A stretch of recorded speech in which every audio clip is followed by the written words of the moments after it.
تو انفرادی سطح پر اپنے معاملات کا جائزہ لے کے دیکھتے ہیں ہم کیا ہیں، ہماری صلاحیت کیا ہے، ہم دنیا میں کیا کر سکتے ہیں، ہمیں کیا مواقع میسر ہیں. ظاہر ہے کہ جتنا اچھا تجزیہ ہوگا اسی کے لحاظ سے اچھا لائے عمل بھی بنے گا. قومی لحاظ سے بھی بالکل ایسے ہی سوچنا چاہیے. یہ اقوام ہے، ان کے ممالک ہیں، ان کی نوعیت کیا ہے. اگر یہ قومی ریاستیں ہیں تو سب سے پہلی چیز جو سمجھنے کی ہے وہ یہ ہے کہ قومی ریاست میں ریاست اور حکومت کے مابین جو تفریق واقع ہو جاتی ہے اس کا شعور حاصل کرنے میں غلطی نہ ہو. سیاسی استحکام کی بنیاد اس پر قائم ہوتی ہے. میں اس کی وضاحت کرتا ہوں. صورتحال یہ ہے کہ اگر تو یہ قومی ریاستیں اس طریقے سے بنی ہوں کہ رنگ کی بنیاد پر، نسل کی بنیاد پر، زبان کی بنیاد پر آپ اشتراک تلاش کر سکیں. ایک ہی قوم ہے، ایک ہی برادری ہے، ایک ہی پس منظر ہے، ایک ہی نسل ہے، اس میں زیادہ مسائل پیدا نہیں ہوتے. یعنی حکومت اور ریاست دونوں اگرچہ الگ الگ اپنا وجود رکھتی ہیں لیکن عملی اعتبار سے ان میں زیادہ فرق واقع نہیں ہوتا. زیادہ مسئلہ وہاں پیدا ہوتا ہے جہاں مختلف قومیتیں جمع ہو جاتی ہیں. مختلف قومیتیں رنگ اور نسل کے لحاظ سے بھی ہو سکتی ہیں اور مذہب کے لحاظ سے بھی ہو سکتی ہیں. یعنی اگر آپ نے ان مختلف ریاستوں کا جائزہ لے کے دیکھا ہو تو یہ معلوم ہوگا کہ تاریخ نے ہی بہت سے مسائل پیدا کر دیے ہیں. میں اس میں ملیشیا کی مثال پیش کروں گا. جی. وہاں کئی ہزار سال سے ملے قوم آباد ہے. وہ اپنی ایک پرانی تاریخ رکھتی ہے. وہ اگر کہنا چاہیں تو کہہ سکتے ہیں کہ یہ ان کا ملک تھا. چنانچہ ملایا، جاوا، اس طرح کے جتنے بھی علاقے تھے ان کا ایک تاریخی پس منظر اور ایک قوم سے ان کا تعلق معلوم معروف تھا. لیکن پھر جس زمانے میں استعماری قوتیں آئیں تو انہوں نے مختلف جگہوں سے لوگوں کو وہاں لانا شروع کیا. ہم جب ملیشیا گئے تو معلوم ہوا کہ 50-56% کے قریب وہاں وہی پرانی ملے قوم آباد ہے. لیکن ان میں اب 25-30% چینی بھی ہیں اور ان میں 10-12% جنوبی ہند کے لوگ بھی آ چکے ہیں. ان کی نسل الگ، ان کا مذہب الگ، ان کی تہذیبی روایات الگ. یہ سب چیزیں ہیں اور ان سب چیزوں کے ہوتے ہوئے ایک ملک بنا دیا گیا ہے، وہ ہے ملائیشیا. یہاں تک کہ زبان بھی الگ ان لوگوں کی. زبان بھی الگ. ایک ملک بنا دیا گیا ہے. اب جب آپ نے ایک ملک بنا دیا ہے تو اس فرق کو کس جگہ رکھیں گے؟ یہی صورتحال اور بہت سے ملکوں میں سے. آپ شام کا جائزہ لے کے دیکھ لیں، عراق کا جائزہ لے کے دیکھ لیں. چند ممالک ایسے ہیں جن کے بارے میں یہ کہا جا سکتا ہے، مسلمان ملکوں کے بارے میں میں عرض کر رہا ہوں، کہ وہاں رنگ کے لحاظ سے جو فطری بنیادیں ہیں، رنگ، نسل یا اس طرح کی دوسری مبادی یکساں ہیں، ان میں کوئی خاص فرق نہیں ہے. وہاں یہ مسئلہ کم ہوگا. لیکن زیادہ تر جگہوں پر یہی صورتحال ہے. اب زیادہ تر جگہوں پر یہی صورتحال ہے تو پھر آپ ریاست کو حکومت سے الگ رکھنے کے لیے مجبور ہیں. کیوں؟ اس کی وجہ یہ ہے کہ ریاست اب ان سب لوگوں کی ہے جو وہاں رہ رہے ہیں. وہ وہاں کے پرانے باشندے ہو چکے ہیں. یعنی کوئی 2000 سال پہلے وہاں آیا ہے، کوئی 500 سال پہلے آیا ہے، کوئی 200 سال پہلے آیا ہے. جب بھی آئے ہیں وہ اب ان کے باشندے ہیں. جب وہ باشندے ہیں تو یہ ریاست اب ان سب کی ریاست ہے. سب کی ریاست ہے تو آپ اس پر نہ کسی ایک رنگ کی چھاپ لگا سکتے ہیں، نہ اس کو کسی ایک نسل کی ریاست قرار دے سکتے ہیں، نہ کسی ایک مذہب کی ریاست قرار دے سکتے ہیں. اکثریت کے باوجود آپ یہ فیصلہ نہیں کر سکتے. یہ اب سب کا وطن ہے، سب برابر کے شہری ہیں.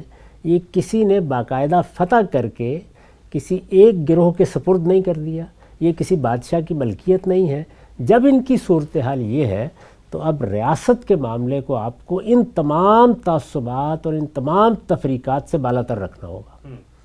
رہی حکومت تو اس کے بارے میں یہ طے ہے کہ اکثریت کو حکومت کا حق حاصل ہے.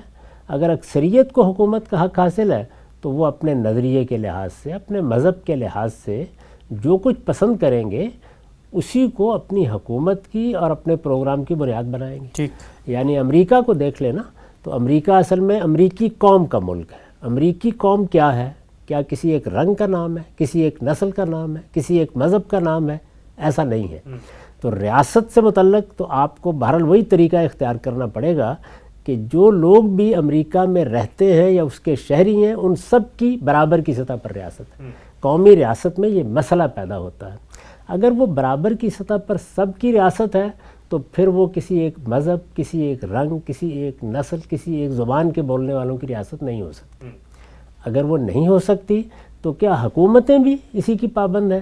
تو آپ دیکھیے کہ حکومتوں میں خود جو بڑی جماعتیں ہیں جو حکومت کر رہی ہیں، یعنی یہاں پر تو اب 2-2.5 صدیاں ہو گئیں، جو بڑی جماعتیں حکومت قائم کر رہی ہیں وہ اپنے نظریے کے لحاظ سے اپنا تعارف کراتی ہیں۔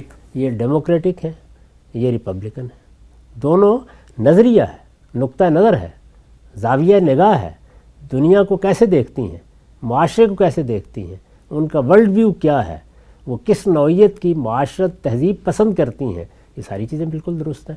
تو ان قومی ریاستوں میں استحکام کی پہلی ضرورت یہ ہے کہ کوئی تفریق ریاست کی سطح پر نہ پیدا ہونے دی جائے۔ میں یہاں جس نقطے پر گفتگو کر رہا ہوں وہ دوسرا نقطہ ہے۔ پہلا کیا تھا؟ یہ کہ تصادم سے ہر حال میں گریز کیا جائے، ہر قیمت پر امن خریدا جائے، جن چیزوں کو ہم اس وقت نہیں پا سکے ان کے معاملے کو مؤخر کر دیا جائے۔ اس وقت جو کچھ اللہ تعالیٰ نے عطا فرما دیا ہے اس پر اس کا شکر ادا کیا جائے اور اس کی تعمیر کا کام کیا جائے۔ تعمیر کے لیے جو پہلی بنیادی چیز ہے وہ سیاسی استحکام ہے۔ تو سیاسی استحکام میں جو سب سے بڑی چیز ہے جس کو پیش نظر رکھنا چاہیے وہ ریاست اور حکومت کا فرق ہے۔ یعنی مسلمانوں کی اکثریت ہے ان سب ملکوں میں، مسلمانوں کو حق حاصل ہے کہ وہ اکثریت کی بنیاد پر قانون سازی کریں، ان کو حق حاصل ہے کہ وہ کوئی پروگرام لے کے نکلیں، اس پروگرام میں ان کی مذہبی تعلیمات کی بھی بڑی اہمیت ہو سکتی ہے اور سیاسی جماعتیں ان تعلیمات کے بارے میں بھی اپنی رائے دے سکتی ہیں۔ وہ ان کی پابندی کیسے کریں گی، ان کا ظہور ان کے پروگرام میں کس طریقے سے ہوگا، وہ اس میں جو جدید معاشرت کے تقاضے ہیں ان کو کس طریقے سے ملحوظ رکھیں گی یا اکاموڈیٹ کریں گی، وہ ان کا پورا پروگرام ہو سکتا ہے۔ لیکن ریاست کے بارے میں یہ ماننا پڑے گا کہ وہ چونکہ قومی ریاستیں ہیں جن میں وطن کو قومیت کی بنیاد بنایا گیا ہے، کیونکہ دنیا میں بڑے پیمانے پر لوگ ایک جگہ سے دوسری جگہ ہجرت کر کے آ چکے ہیں۔ اس وقت تو یورپی ملکوں کو یہی مسئلہ درپیش ہے، یعنی ان میں بھی ایک بہت بڑی تعداد ہے، کہیں عربوں سے لوگ آ گئے ہیں، کہیں ترکی سے لوگ آ گئے ہیں، کہیں ہمارے ملکوں سے لوگ چلے گئے ہیں۔ بڑی بڑی آبادیاں، بڑے بڑے علاقے اب ان کے پاس ہیں، وہ بھی اس کو دیکھ رہے ہیں کہ اب ان کی ریاستوں کی پرانی تفہیم میں بہت کچھ تبدیلی کی ضرورت پیدا ہو رہی ہے۔ تو جہاں جہاں بھی مسلمانوں نے یہ ریاستیں بنائیں یا ان کو یہ ریاستیں مل گئیں، یہ 57 کے 57 ملک سب سے پہلا تقاضا یہ کرتے تھے کہ سیاسی استحکام کے لیے ہم ریاست اور حکومت کے فرق کو بہت اچھی طریقے سے ملحوظ رکھیں۔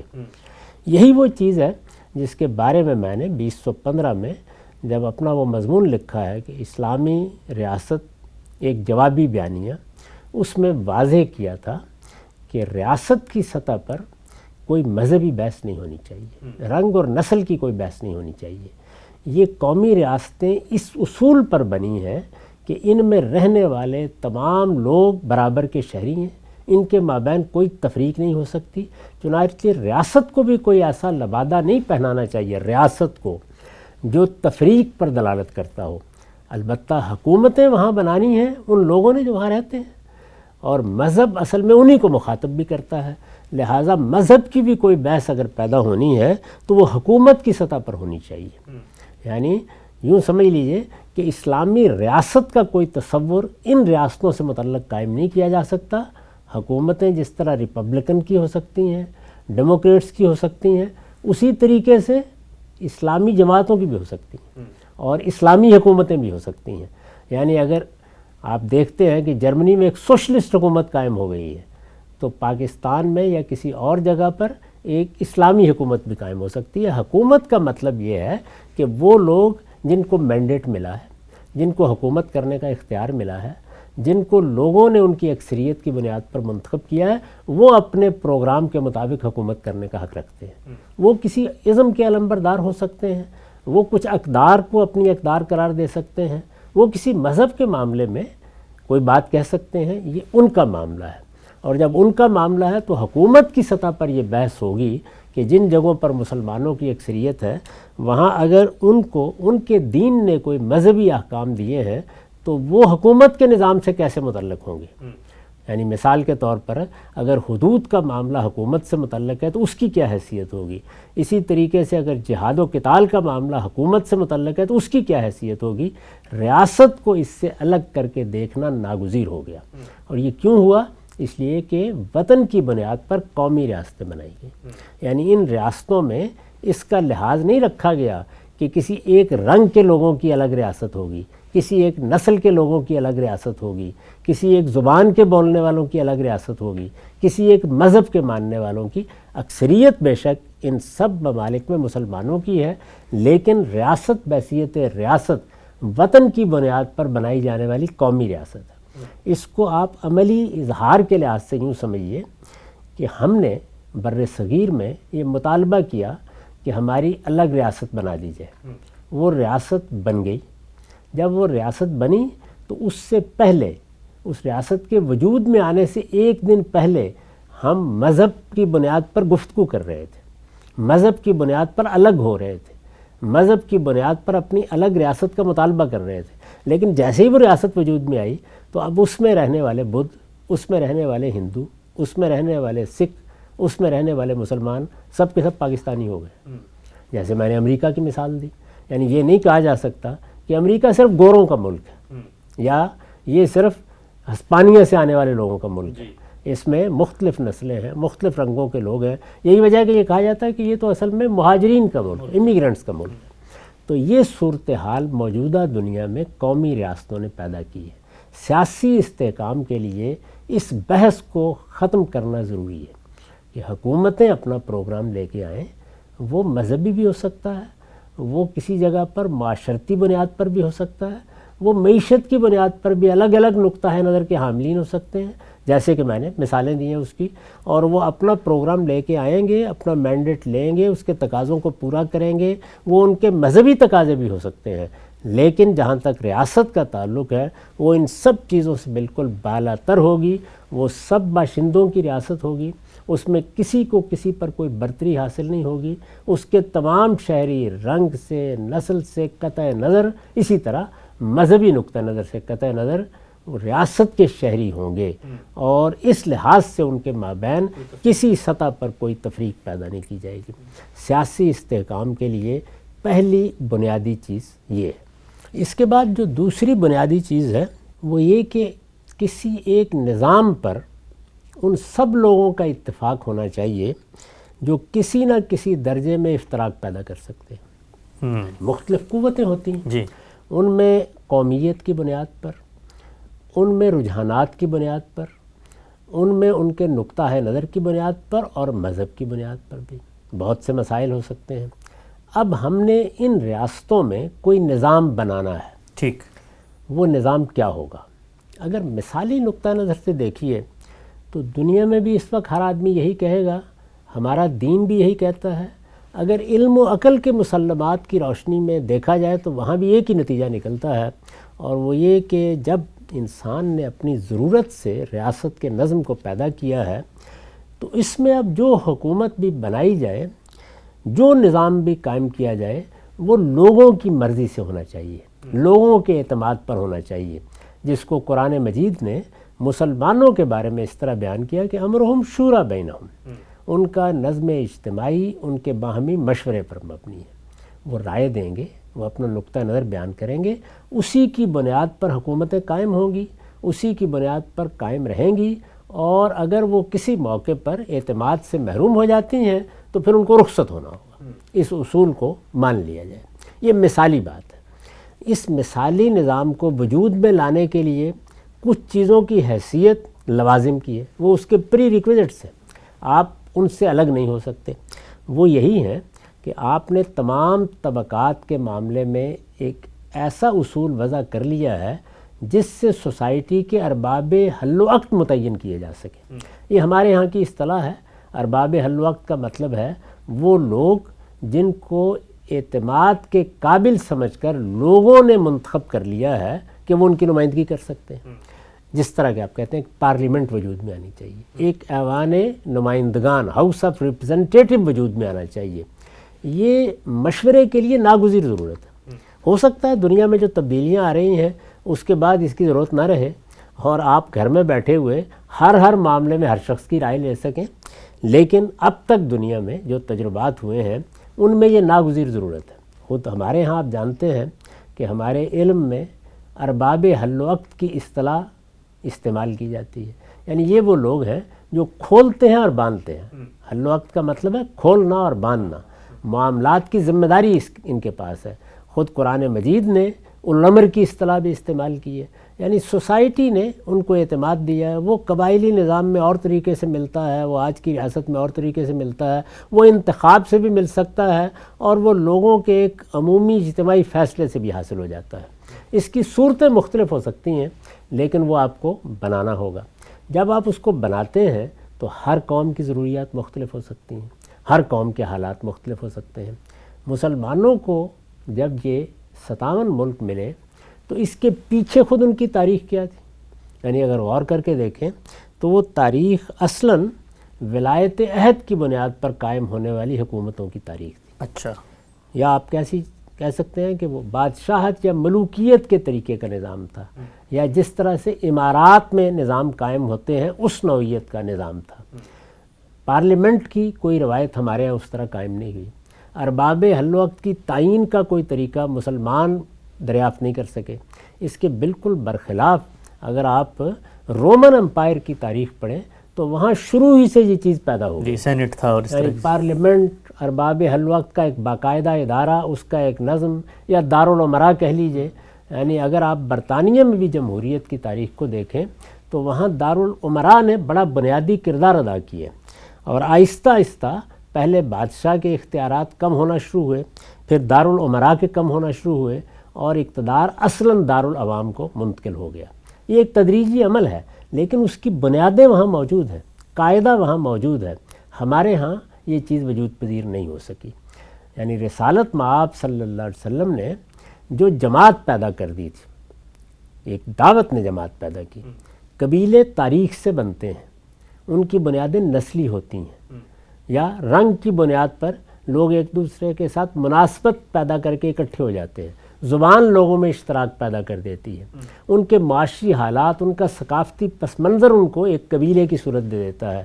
یہاں جو جماعت بنی جس کو ہم جماعت صحابہ کہتے ہیں، وہ جماعت اصلاً دعوت کی بنیاد پر بنی. ایک پیغمبر کی بعثت ہوئی اور رسالت مآب صلی اللہ علیہ وسلم نے یہ جتنی بنیادیں ہیں ان سب کو ختم کر کے ان کے درمیان سے دین کی بنیاد پر، پیغمبر سے تعلق کی بنیاد پر، پیغمبر کے ساتھ جدوجہد کی بنیاد پر ایک نئی جماعت بنا دی. وہ جماعت صحابہ ہے اور ہم جانتے ہیں کہ کل تعداد کتنی ہے؟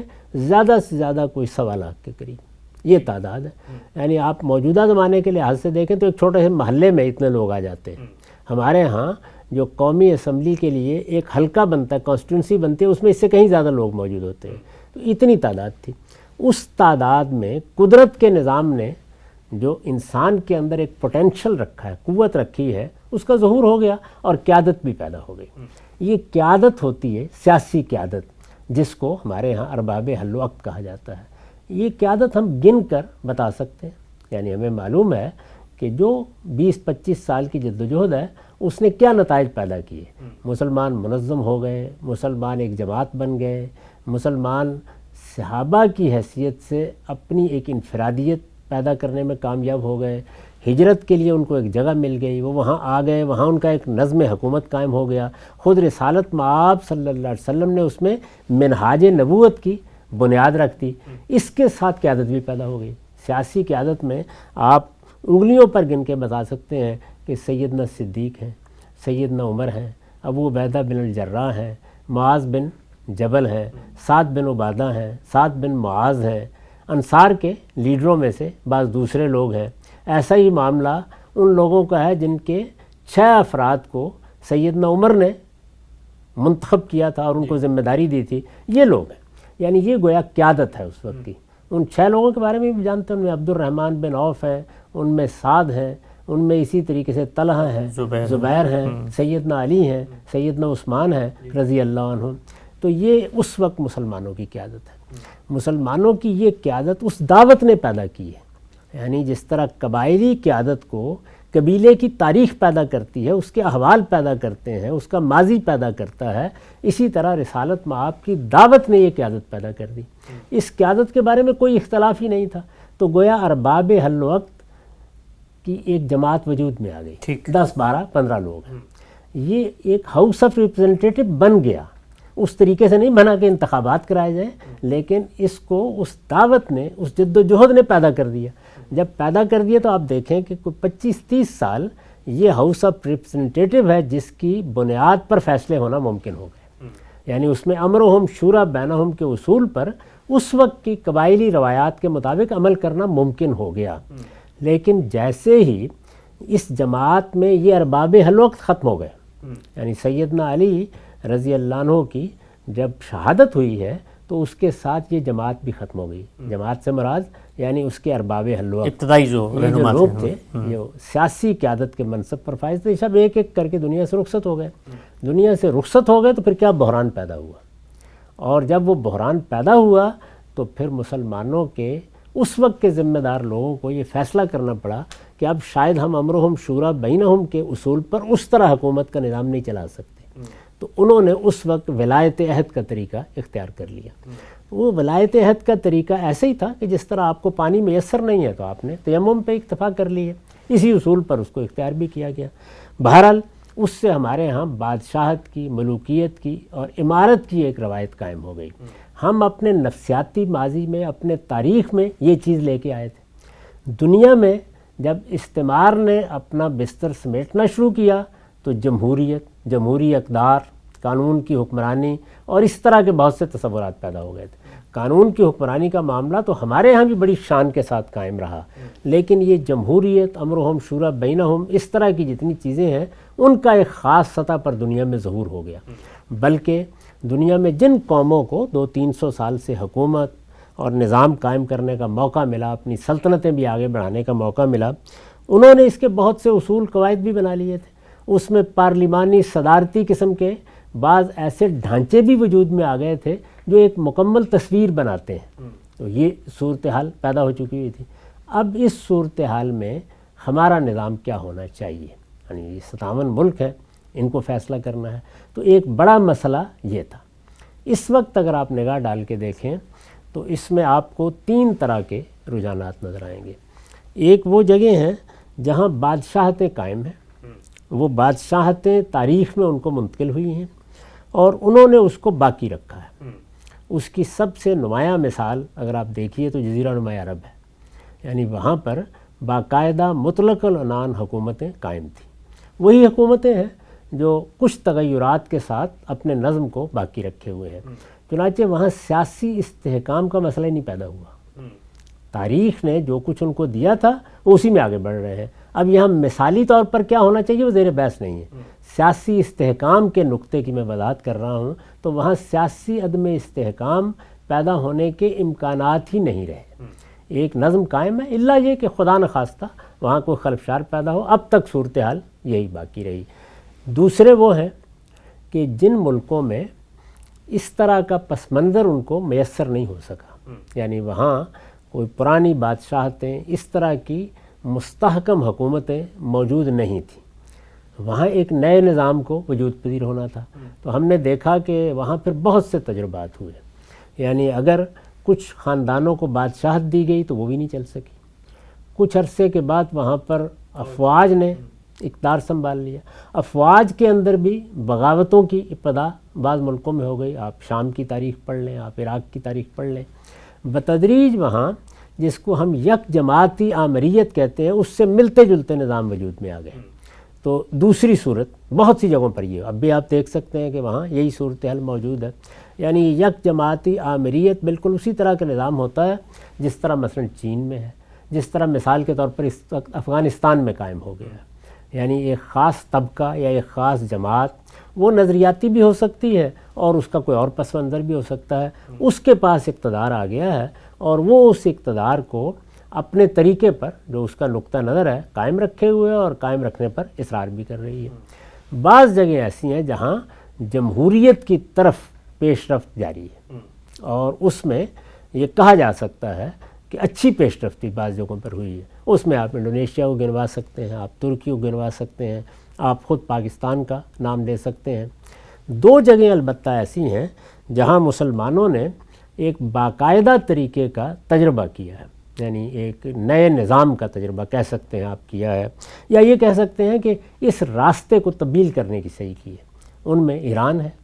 ایران کا تجربہ بڑا غیر معمولی ہے، یعنی وہاں مذہبی لحاظ سے جس گروہ کی اکثریت ہے اس کا پس منظر کیا ہے، ان کے ہاں اقتدار اور سیاست کے بارے میں کیا نقطہ نظر رہا ہے، اس میں امامت کا کیا تصور ہے، ان سب چیزوں کو سامنے رکھ کر وہاں انہوں نے ایک خاص طرح کی پاپائیت پر مبنی نظام بنایا ہے، یعنی مذہبی طبقے کو برتری حاصل ہوگی، اقتدار اصلاً اس کے پاس ہوگا، وہ اپنے تفوق کو قائم رکھے گا، آخری فیصلہ اسی کے پاس ہوگا، لیکن اس کے ساتھ جمہوریت کا پیوند بہت خوبی کے ساتھ لگانے کی صحیح کی ہے، یعنی اس کی تحسین کرنی چاہیے کہ بہرحال ایک تجربہ انہوں نے کیا ہے۔ دوسرا بڑا تجربہ ملیشیا میں ہے۔ وہاں انہوں نے یہ کیا کہ مطلق العنان حکمران پہلے موجود تھے، لیکن مطلق العنان حکمرانی کو آگے بڑھانے کی بجائے جمہوریت کا اس سے تعلق بالکل اسی طریقے سے پیدا کیا جس طرح برطانیہ میں ہوا ہے، یا یورپ کے 13 کے قریب ممالک میں اب بھی ہے، جس کو ہم کانسٹیٹیوشنل مونارکی کہتے ہیں، یعنی ایک دستوری بادشاہت گویا انہوں نے قائم کر لی۔ وہ تجربہ اگر آپ غور کر کے دیکھیں تو مسلمانوں کی نفسیات کے لحاظ سے سب سے زیادہ قابل عمل تجربہ ہے۔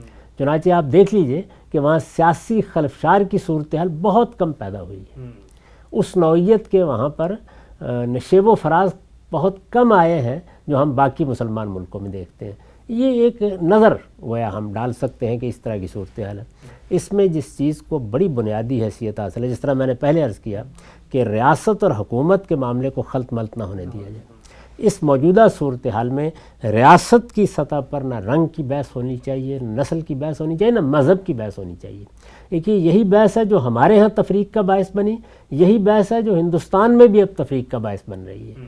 حکومت کی سطح پر آپ اپنی بات بیان کریں اور برابر کے شہری مان کر جو کچھ معاملہ کرنا ہے اس کو آگے بڑھائیں۔ یہ پہلی چیز ہے سیاسی استحکام کے لیے۔ دوسری چیز یہ کہ آپ اپنے لیے کسی نظام پر اتفاق کریں، اس نظام میں جتنے اسٹیک ہولڈر ہیں وہ سب لوگ مل کے طے کریں کہ وہ کیا نظام ہے۔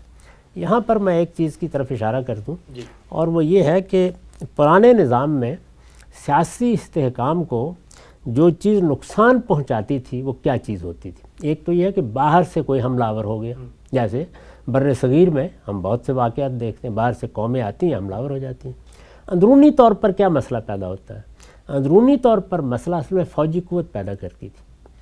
فوجی قوت آپ اپنی حکومت کی نوعیت کے لحاظ سے مجبور تھے کہ شاہی خاندان میں تقسیم کریں، یعنی شاہی خاندان میں یا بالعموم جو شہزادے ہوا کرتے تھے انہی کو مختلف جگہوں پر افواج دے دی جاتی تھی مختلف علاقوں میں۔ اب ان کے پاس فوجی قوت موجود ہے، یوں سمجھیں کہ جیسے آپ کے 12-13 کور کمانڈر ہیں تو اسی طرح کی صورتحال موجود ہے، وہ اپنی اپنی جگہ موجود ہے۔ جب اپنی اپنی جگہ موجود ہیں تو اب جس کے حق میں بھی فیصلہ ہوگا وہ یہ حیثیت رکھتا ہے کہ اپنے فیصلے کے خلاف بغاوت کر دے۔ اچھا، یہ موجود ہے نا۔ اب مثال کے طور پر اگر شاہ جہان نے ایک فیصلہ کیا ہے تو اس فیصلے کو منوایا جائے گا۔ وہ کون منوائے گا؟ ریاست میں فیصلوں کو منوانے کے لیے فوج چاہیے، پولیس چاہیے، یعنی یہ قانون نافذ کرنے والے یا قانون کی برتری کو قائم رکھنے والے ادارے ہیں جن سے ریاست مستحکم ہوتی ہے۔ کوئی وزیر اعظم بیٹھا ہوا ہے اپنے دفتر میں، اس کے پاس کیا ہے؟ اس کے پاس تو اصل میں قلم کاغذ ہی ہے۔ وہ ایک قانون بنا دے گا، ایک حکم دے دے گا، حکم پر عمل درآمد کس نے کرنا ہے؟ وہ انہی قوتوں نے کرنا ہوتا ہے، انہی اداروں نے کرنا ہوتا ہے۔ اسی طرح ایک چیف جسٹس ہے، وہ عدالت میں بیٹھ کے فیصلہ دے دے گا، اس فیصلے کے بارے میں آپ جانتے ہیں کہ وہ ہوا میں معلق رہ جاتا ہے، اس کو بھی انہی اداروں نے جا کے نافذ کرنا ہوتا ہے۔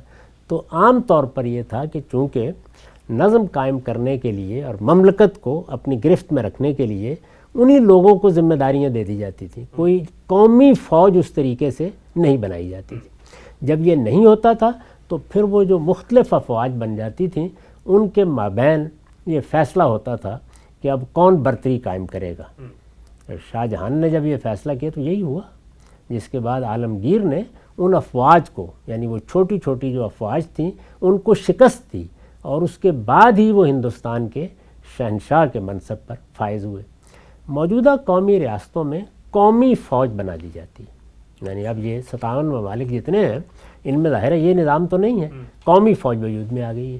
تو سب سے بڑھ کر یہ کہ وہ قومی فوج کس نظام کو قبول کرتی ہے، یہ قبول کرنا ایک تو یہ ہے کہ تون و کرہن، ایک یہ ہے کہ چیزوں کو سمجھ کر کیا قبول کیا گیا ہے، یعنی اگر اس کا نقطہ نظر الگ ہے، وہ چیزوں کو اور زاویے سے دیکھ رہی ہے، تو اس کا کوئی امکان ہی نہیں ہے کہ آپ کوئی مستحکم نظام کا بہت اہم بات، بہت اہم بات، ہاں یعنی یہ ناگزیر چیز ہے۔ ہمارے ہاں بھی اگر آپ غور کر کے دیکھیں تو میں واقعات میں نہیں جانا چاہتا، یہی نشیب و فراز ہیں جن کے نتائج ہم دیکھ رہے ہیں۔ چنانچہ 70-75 سال عدم استحکام کے، 70-75 سال، پون صدی اس میں گزر گئی ہے۔ اس وقت بھی ہم نہیں کہہ سکتے کہ ہم ایک نظام کے بارے میں اس اعتماد کی جگہ پر آ گئے ہیں کہ اب سب کے ذہن میں اس کا احترام ہے، اس نظام کی سب حفاظت کر رہے ہیں، اس میں ادنیٰ درجے میں کسی انحراف کی گنجائش نہیں ہے۔ ہر وقت خطرہ لاحق ہوتا ہے، کچھ معلوم نہیں کہ کب کون سا ادارہ کیا پروگرام بنا کے کس چیز کو روبہ عمل کرنے کے لیے میدان میں آ جائے۔ اور ظاہر ہے قوت ایک ایسی چیز ہوتی ہے کہ اس کے مقابلے میں آئین، قانون، آپ کے آدرش، آپ کی تقریریں، آپ کے وعظ کوئی اہمیت نہیں رکھتے۔ یعنی وہ قوت جب کوئی فیصلہ کر لیتی ہے تو پھر وہ اس کو نافذ کرتی ہے۔ یہ قوت کی شعوری حیثیت میں مضمر، خرابی کہیں خوبی کہیں، اس نے ایسے ہی کام کرنا ہوتا ہے۔ تو نتیجہ اس کا یہ ہے کہ ہر جگہ جو مسئلہ درپیش ہوا ہے مسلمانوں کو، وہ یہ کہ وہ اپنی پرانی روایت میں تو کوئی نظام رکھتے نہیں تھے، اب انہیں کیا بنانا ہے۔ تو دیکھیے جس جگہ پر بھی ملوکیت ہے، مثلا برونائی میں ملوکیت ہے، جس جگہ پر بھی ملوکیت ہے وہاں پر بہت کم ایسا ہوا ہے کہ کوئی بڑا خلفشار پیدا ہو۔ کیوں؟ اس کی وجہ یہ ہے کہ ولایت عہد کی بنیاد پر ایک نظام قائم ہو چکا ہے کہ آگے ولی عہد ہوگا، اس کا وہ ہوگا، اور اس طرح پرامن طریقے سے ایک ہی خاندان کے اندر انتقال اقتدار کی یہ صورت باقی رہے گی۔ یہی در حقیقت مطلوب بھی ہوتا ہے۔ یعنی سیاسی استحکام کا کیا مطلب ہے؟ یہ کہ جنگ و جدال کی نوبت نہ آئے، اگر ایک حکومت کو تبدیل کرنا ہے تو اس موقع پر پانی پت کا میدان نہ گرم ہو جائے، پرامن طریقے سے انتقال اقتدار ہوتا رہے، اور حکومت جس کے ہاتھ میں بھی ہو اس کے احکام پرامن طریقے سے نافذ ہو جائے۔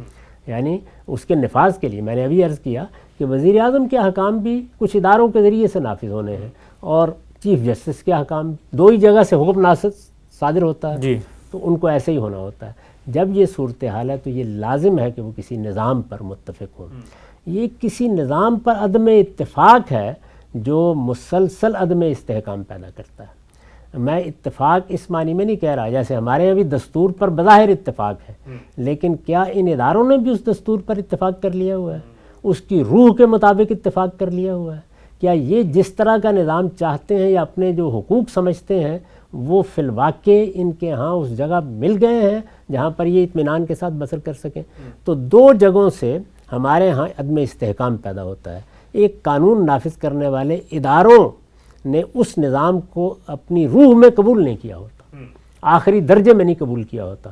ظاہر ہے کہ اگر وہ اس درجے میں قبول کر لیں تو پھر وہ اگر کبھی مداخلت بھی کریں گے تو نظام کی حفاظت کے لیے کریں گے، یعنی اپنے مقاصد کے لیے نہیں کریں گے، اپنے منصوبوں کے لیے نہیں کریں گے، اپنے خوابوں کو پورا کرنے کے لیے نہیں کریں گے۔